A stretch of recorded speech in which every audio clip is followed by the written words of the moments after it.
Kawawa naman pala ako. Yung isa kong kapatid, nasa abroad. Yung isa ko pang kapatid na bunso, nag-aaral sa Manila. Tapos, si nanay, namayapa na, pinatawag. Kawawa ako. Ay, magluluto nga pala ako, makabili muna. Ano siyang nagsasabi? Ay, oo nga pala. Bibili nga pala akong langis. Yung lagayan, kunin ko muna.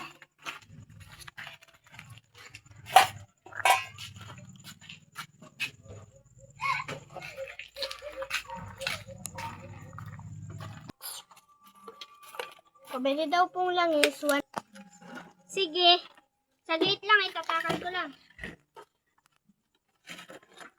Ito ang langis. Ito po yung bayad ko. Lang po. Okay. Aksyon! Parang nagbagong buhay ka na. Ay, oo nga. Oo nga pala. Nasaan nga pala yung kapatid mo at mga... What? Yung kumari ko.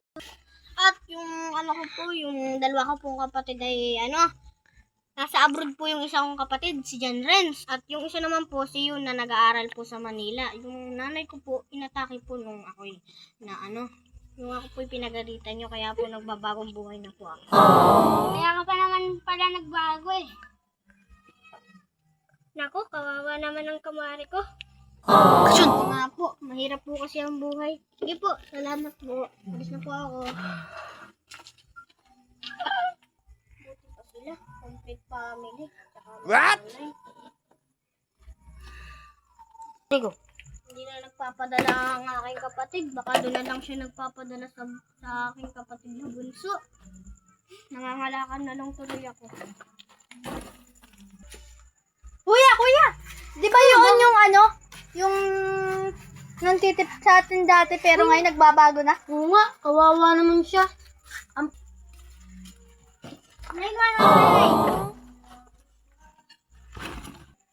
Bunso, ampunan na natin siya.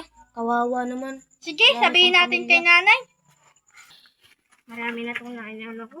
Bebenta ko na ito. Ikaw. Tara kuya, sabihin na natin kay nanay.